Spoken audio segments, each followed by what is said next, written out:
Before summer ends, look at one grocery receipt. Then look at one empty container, one open corner in a raised bed, or one strip of soil along the fence. That small space may not look like much, but if you choose the right crop, it can still give you real food before the season changes. And that is the important part. At this point in the season, you do not want to plant everything. You do not want to fill your garden with random plants just because there is a little space left. You want crops that earn their place. Crops you actually eat. Crops you buy often. Crops that can give you repeated harvests, fresh flavor, or useful food from a small amount of space. A high-value garden is not always the biggest garden. It is not always the garden with the most varieties or the tallest plants. A high-value garden is the one that gives something back to your kitchen. Maybe that means a handful of cherry tomatoes for lunch. Maybe it means green onions you can cut again and again from a pot near the door. Maybe it means basil that turns a simple tomato sandwich into something that tastes like summer.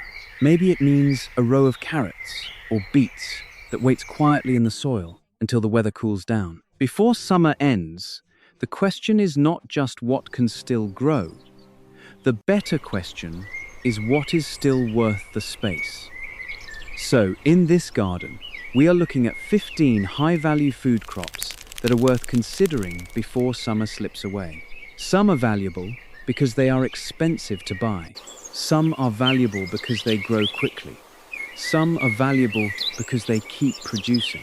Some are valuable because they fit into containers, raised beds, or small backyard spaces. And some are valuable because they help carry your garden from late summer into fall. The first crop is cherry tomatoes. Cherry tomatoes are one of the easiest crops to justify in a home garden because they are useful almost every day. You can put them in salads, pasta, lunch boxes, wraps, omelets, snacks, roasted trays, or quick sauces. They are small, but they do not feel small when you are picking a handful every few days. This is the kind of crop that makes a sunny container feel valuable.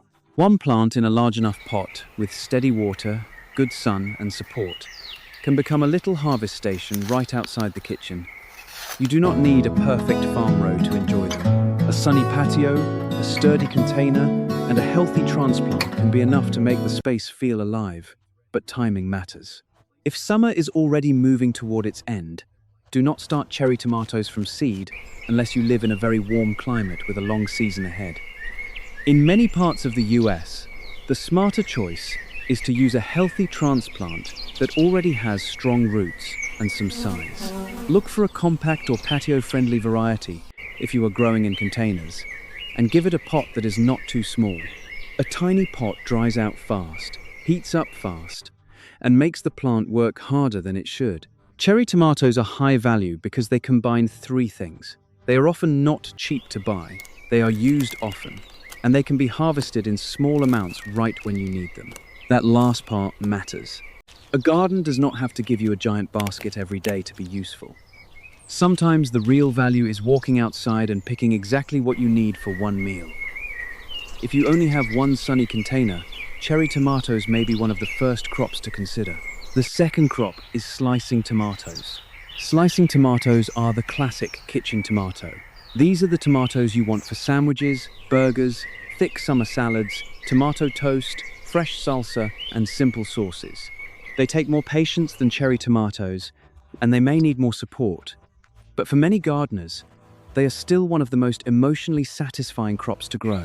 The value of a slicing tomato is not just price. It is flavor. A homegrown slicing tomato picked at the right stage can feel completely different from a tomato that has been sitting in a store. It is the kind of crop that makes people remember why they started gardening in the first place. But late in the season, you have to be honest with your timing. If your first frost is not far away, starting slicing tomatoes from seed is usually too slow.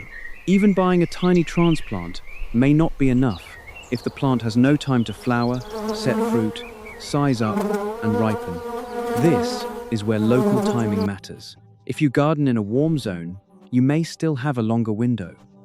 If you garden in a short season area, you may be better off choosing a strong transplant, a faster variety, or focusing your remaining space on quicker crops.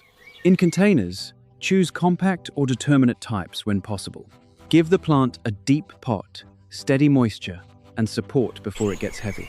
Tomatoes do not like wild swings between dry soil and sudden heavy watering. Mulch can help keep the roots cooler and the moisture more even, especially in late summer heat. The mistake with late tomatoes is not wanting them. The mistake is starting them too slowly for the season you have left. If you already have tomato plants in the garden, late summer may also be the time to care for what you have instead of planting more. Remove diseased leaves, keep watering consistent, support heavy branches, and let the plant put energy into ripening fruit. Sometimes the highest value choice is not a new plant. Sometimes it is helping an existing plant finish well. The third crop is peppers. Peppers are one of those crops that may not feel urgent until you realize how often you use them. They go into fajitas, stir-fries, eggs, soups, roasted vegetable trays, sauces, salads, and freezer bags for later cooking. In many kitchens, peppers disappear quickly. They are high value because they are useful, colorful, and container-friendly. A few pepper plants in the right spot can make a small garden feel productive without taking over the whole space. Compared with sprawling crops, peppers are tidy. They can live in containers, raised beds, or sunny corners, and they usually do not need a huge footprint. But peppers are not the fastest crop on this list. If you are planting before summer ends, use transplants whenever possible. A pepper plant started from seed too late may grow leaves beautifully, but not have enough time to give meaningful fruit before cool weather arrives. A strong transplant gives you a much better chance. Give peppers full sun, warmth, and consistent watering. They like soil that drains well, and they do not want to sit in soggy conditions. A container that is too small will dry out quickly and stress the plant. Stress can lead to flower drop, small fruit, or slow growth. If your summer is extremely hot, afternoon shade can sometimes help the plant hold on during the hardest part of the day. Peppers are not always the fastest crop, but they can be one of the most useful crops if you cook with them often. This is one of the key ideas in a high-value garden. Grow what your kitchen actually uses. A crop is not valuable just because someone says it is valuable. It becomes valuable when you reach for it again and again. The fourth crop is jalapeños. Jalapeños are small, but they can bring big value from a small space. If you like salsa, tacos, chili, nachos, pickled peppers, grilled dishes, or spicy sauces, 1 or 2 jalapeno plants can become surprisingly useful. You do not need a basket full to change a meal. Sometimes 2 or 3 peppers are enough. That is why jalapeños are such a strong container crop. They stay more compact than many large fruiting vegetables. They fit well on patios, and they can keep producing if they are healthy and regularly harvested. You can pick them green, or let some turn red for a sweeter, deeper flavor. The plant gives you choices. Like other peppers, jalapeños are best planted as transplants late in the season. They want sun, warmth, and steady care. Do not overwater them, but do not let them dry out so hard that the plant wilts again and again. A stressed pepper plant may survive, but it may not produce as well. Jalapeños also show something important about value. A crop does not have to be large to matter. It does not have to fill the freezer.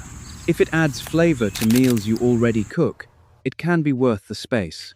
This is the kind of crop where a small harvest can still change the flavor of an entire meal. If you are sensitive to hot peppers, wear gloves when harvesting or chopping. And if you are growing for a family, label the plant clearly so no one mistakes a hot pepper for a sweet one. The fifth crop is cucumbers. Cucumbers are one of the best late summer crops if you still have enough warm days. They can grow quickly, climb beautifully, and produce the kind of crisp harvest that feels perfect in hot weather. Fresh cucumber slices, quick pickles, salads, sandwiches, infused water, and snacks all make this crop feel useful almost immediately. Cucumbers are high value because they can be productive in a relatively small footprint if you grow them vertically. A trellis turns a sprawling plant into a vertical crop. That matters if your garden is small.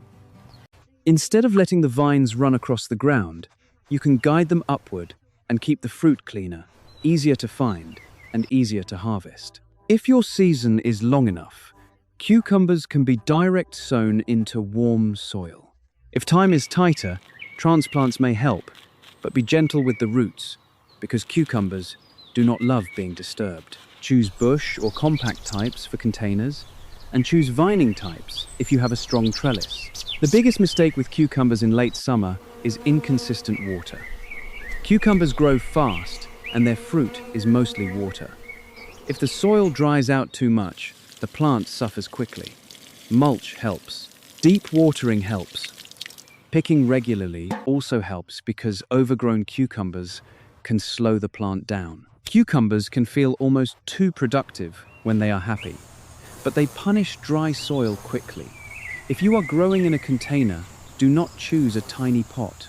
A cucumber in a small pot may survive, but it may also dry out constantly, wilt in afternoon sun, and struggle to hold fruit. Give it room, support, and a watering routine. That is how a cucumber plant becomes high value instead of high maintenance.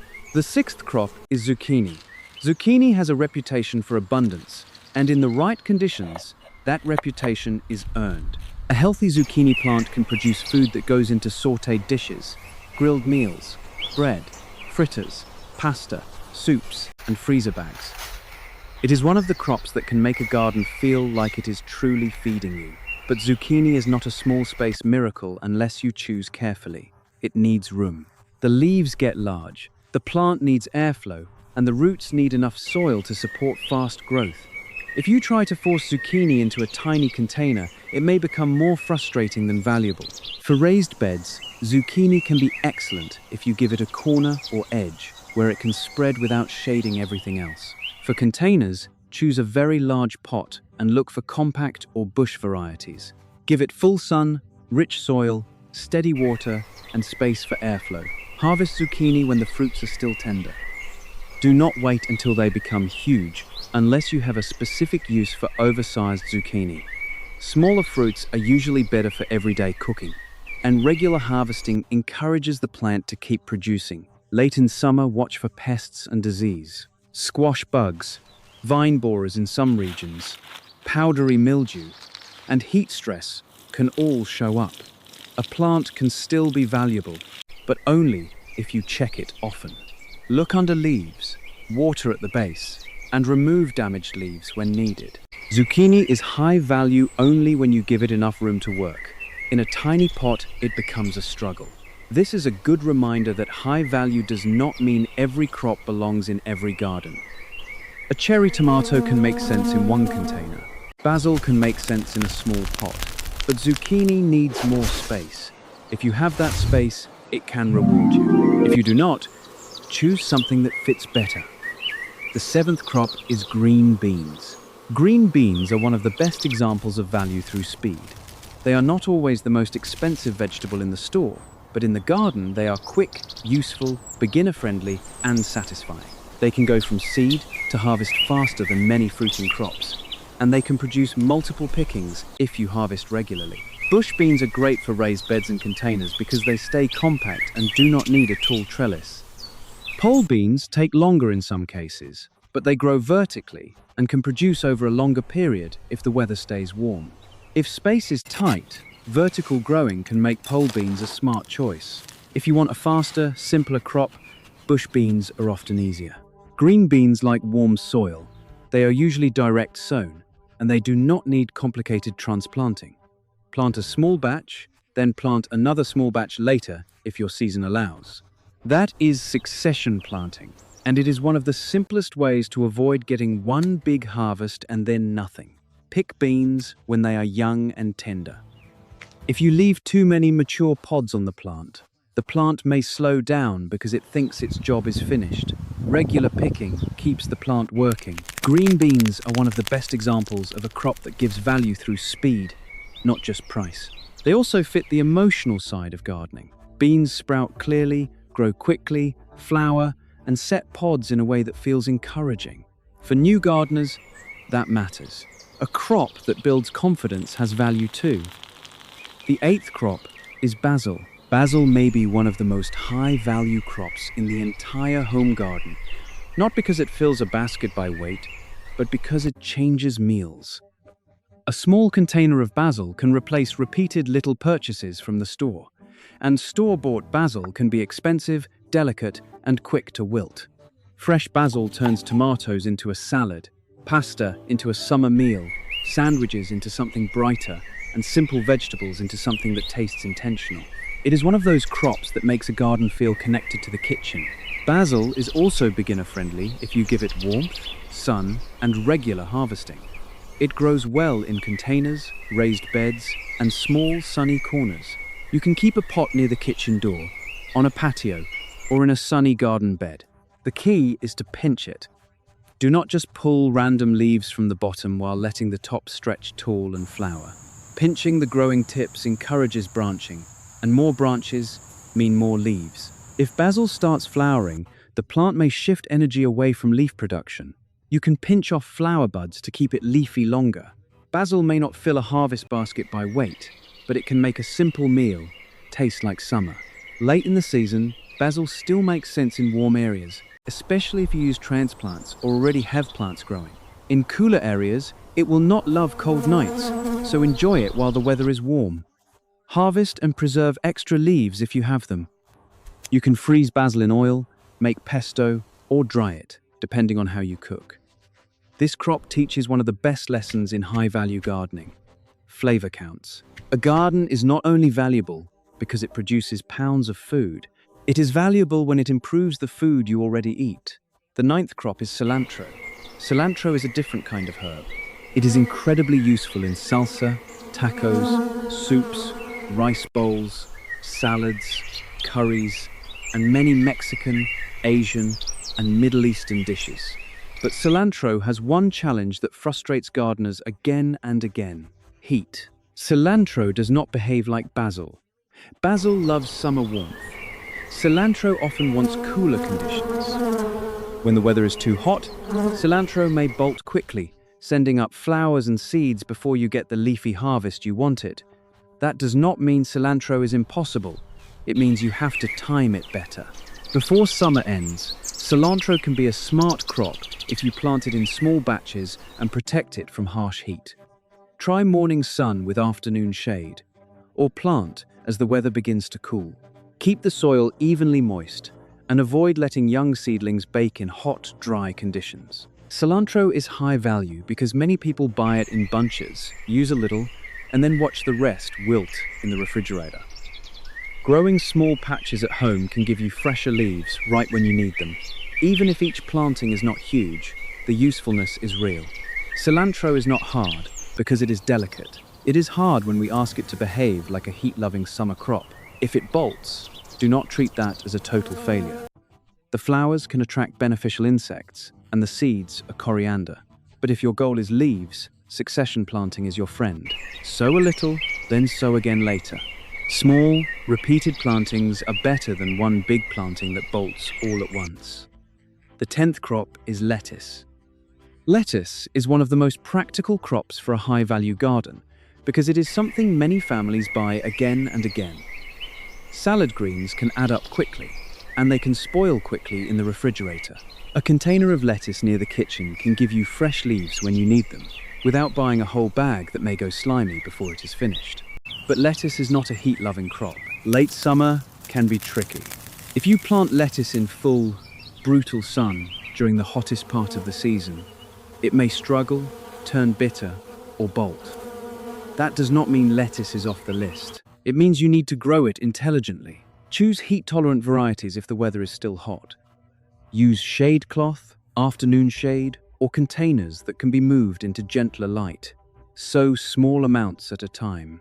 You can harvest baby leaves, or use a cut-and-come-again method by trimming outer leaves and allowing the plant to continue. With lettuce, the value is not in one giant harvest. The value is in small, fresh cuts right when you need them. Lettuce is also perfect for small spaces. You do not need a deep container for many loose leaf types. A wide, shallow container can grow enough baby greens to make meals feel fresher. If you have a raised bed, lettuce can fill gaps between slower crops, especially as the weather cools. The mistake is planting too much at once. If you sow a huge patch all on the same day, you may end up with more lettuce than you can eat for a short time, then nothing afterward. Succession planting solves that. A small sowing now, another later, and another when the weather improves can keep the harvest more steady. The 11th crop is kale. Kale is valuable because it does not have to be harvested all at once. You can pick outer leaves and let the center keep growing. That makes it a strong crop for gardeners who want repeated harvests from limited space. Kale also helps bridge the garden from late summer into fall. While some summer crops slow down as the weather cools, kale often becomes happier. In many climates, the flavor improves after cooler nights. This makes kale one of the crops that can extend the usefulness of the garden after the most intense summer crops begin to fade. If you are planting kale before summer ends, transplants can save time. Seeds can work too, but young seedlings may need protection from heat, pests, and drying out. Give kale steady moisture, decent soil, and enough spacing for airflow. In containers, use a pot deep enough to support the roots, not a tiny decorative container. Kale becomes valuable because you do not have to harvest the whole plant at once. Harvest the lower outer leaves first, and leave the growing center alone. This keeps the plant producing. If you cut the whole plant too early, you lose the repeated value that makes kale so useful. Watch for cabbage worms, aphids, and other leaf pests. A few holes do not mean the crop is ruined, but you want to check regularly.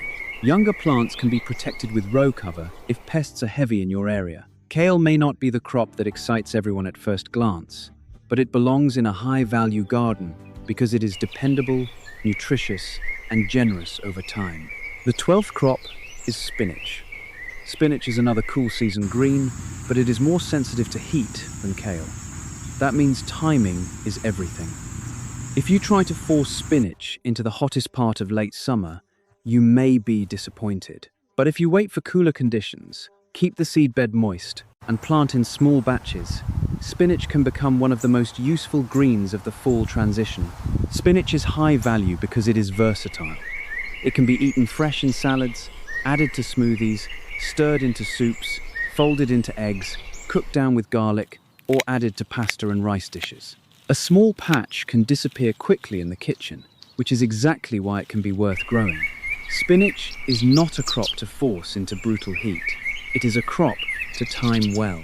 For late summer planting, choose a spot with cooler soil if you can. Containers may need protection from overheating. Raised beds can dry out quickly, so keep the top layer evenly moist while seeds germinate. Spinach seed can be slow or uneven when conditions are too warm, so patience matters. Like lettuce and cilantro, spinach is a good candidate for succession planting. Do not plant everything on one day. Sow a little, then repeat. That way, if one batch struggles in heat, another may do better as temperatures drop. Spinach reminds us that a high-value crop is not always the crop you plant at the earliest possible moment. Sometimes, the smart move is waiting a little longer so the plant grows in the conditions it actually wants. The 13th crop is carrots. Carrots bring a different kind of value because they grow underground. At first, they do not give you the same instant satisfaction as basil, lettuce, or beans. The seedlings are tiny. Germination can be slow. The soil surface must stay moist. But later, when the garden starts to slow down, carrots can become one of the most rewarding crops to pull from the ground. Carrots are useful in almost every kitchen. They go into soups, stews, roasted vegetables, snacks, salads, lunchboxes, and broths. They also store better than many tender greens, which makes them valuable beyond the day you harvest them. The most important rule is direct sowing. Do not transplant carrots if you want straight, healthy roots. Sow them where they will grow. Prepare the soil well before planting. Carrots need loose, deep, stone-free soil. If the soil is compacted, rocky, or heavy, the roots may fork, twist, or stay short. Carrots test your patience at the beginning, but they reward you later when the garden starts to slow down. The hardest part is keeping the seedbed moist while the seeds germinate. The seeds are small and planted shallowly, so the surface can dry out quickly in late summer. Some gardeners cover the row lightly with burlap, cardboard, or a board for a short time to hold moisture, checking daily and removing it as soon as seeds begin to sprout. The goal is simple: steady moisture until the seedlings are established. Carrots are a good crop for raised beds and deep containers. They do not need a wide garden, but they do need depth and good soil texture. If your container is shallow, choose shorter varieties. Match the carrot to the space. The 14th crop is beets. Beets are high value because they give you 2 harvests from one plant, roots and greens. The beetroot is colorful, earthy, and useful for roasting, pickling, soups, salads, and bowls. The greens can be eaten when young and tender, or cooked like other leafy greens. That double use makes beets especially valuable in a small garden. Like carrots, beets should be direct-sown. They do not need perfect conditions, but they do need consistent moisture and enough space. Beet seeds are actually clusters, so more than one seedling may emerge from what looks like one seed. That means thinning matters. If you do not thin, the plants may crowd each other and the roots may stay small.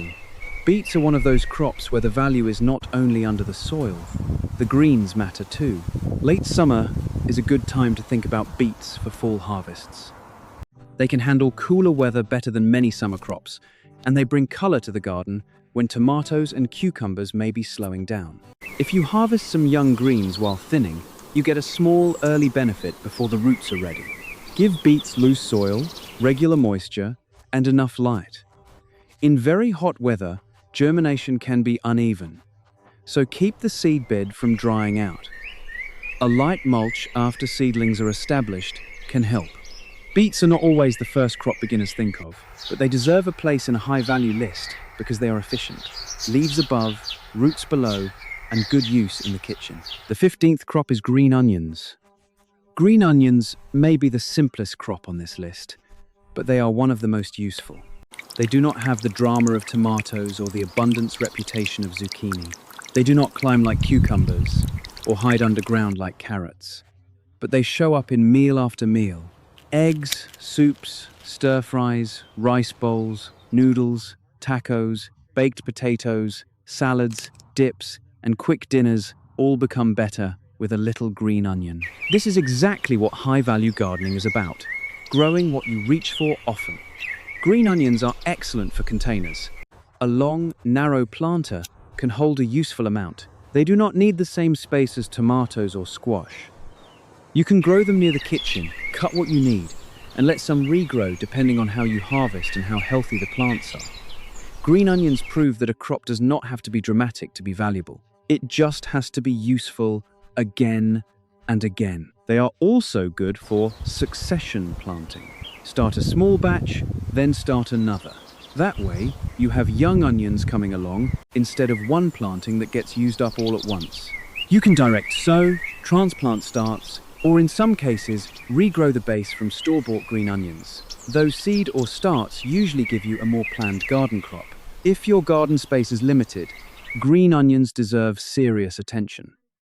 They are small, practical, flexible, and useful in many kitchens. They may not be the crop that makes the biggest thumbnail, but they may be one of the crops you miss most when you do not have them. Now that all 15 crops are on the table, the real question is not whether you should grow every single one. You probably should not. The real question is which of these crops match your garden, your climate, your cooking, and the time you have left before the season changes. If you only have a few containers, start with crops that give high value in small spaces. Cherry tomatoes, peppers, jalapeños, basil, green onions, and lettuce can all make sense with the right container and enough light. If the container is large and the season is warm enough, cucumbers may also work with a trellis. But do not force zucchini into a tiny pot just because you want zucchini. Choose the crop that fits the space. If you have a raised bed, you have more options. You can combine vertical crops like cucumbers or pole beans with lower crops like lettuce, spinach, carrots, beets, and green onions. You can put larger plants like zucchini on the edge, where they can spill outward without shading everything else. You can tuck basil near tomatoes, plant greens in small patches, and use open spaces for succession sowing. If your first frost is close, Be careful with warm season fruiting crops. Tomatoes, peppers, jalapeños, cucumbers, zucchini and beans all need enough warm weather to produce. In a short season area, transplants and fast varieties matter. In some cases, it may be smarter to focus on greens, roots, herbs, and crops that enjoy the fall transition. If you live in a warm zone, your late summer window may be much longer. You may still have time for cucumbers, beans, zucchini, basil, peppers, and more. But heat brings its own problems. Water deeply. Mulch the soil. Protect seedlings from the harshest sun. Do not assume that warm weather alone is enough. Plants need steady conditions to produce well. If your main goal is saving money, think about what you actually buy every week. Do you buy salad greens, grow lettuce, spinach, kale, and green onions? Do you buy herbs that wilt before you finish them? Grow basil and cilantro in small batches. Do you buy tomatoes and peppers all summer? Consider transplants that still have time to produce. Do you cook soups and stews in fall? Carrots and beets may be worth the patience. The smartest garden is not the one with the longest plant list. It is the one that matches your kitchen, your climate, and your space. This is why succession planting matters so much. A high-value garden is not just about what you plant. It is about when you plant it. A small sowing of lettuce now, another later, and another when the weather cools can be more useful than one big planting. A few green beans planted in batches can stretch the harvest. A small patch of cilantro every couple of weeks can work better than one large patch that bolts. Green onions can be started again and again. Greens can be cut lightly and allowed to regrow. Do not think of your garden as one single planting day. Think of it as a rhythm. A little planting, a little harvesting, a little replanting, a little adjusting. That rhythm is what keeps food coming from a small space. And do not forget the plants you already have. Before you buy more seeds or transplants, walk through the garden. Is there a tomato plant that needs pruning, support, or more consistent water? Is there a pepper plant that would produce better if it were fed lightly and watered regularly? Is there basil about to flower that should be pinched back? Is there a container that dries out every afternoon and needs mulch or a larger saucer? Sometimes the fastest harvest comes from improving what is already growing. Before summer ends, every garden has a few decisions that matter. One empty pot can become basil. One sunny corner can become a pepper plant. One trellis can hold cucumbers or beans. One shallow container can grow lettuce. One deep container can grow carrots. One narrow planter can grow green onions. None of these choices has to be huge, but each one can make the garden more useful. And usefulness is the heart of a high-value food garden. It is not about showing off. It is not about growing the most unusual crop. It is not about copying someone else's garden exactly. It is about asking a simple question. What would I be happy to harvest and use this week, next week, and when the weather starts to change? For one family, the answer may be tomatoes, basil, and peppers, because they cook pasta, salsa, and sandwiches all summer. For another, it may be greens, carrots, beets, and green onions, because they want soups, stir-fries, salads, and full meals.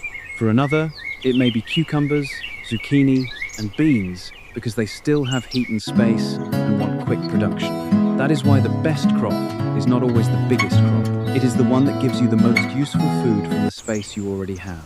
At the end of the season, the harvest does not have to be perfect to be meaningful.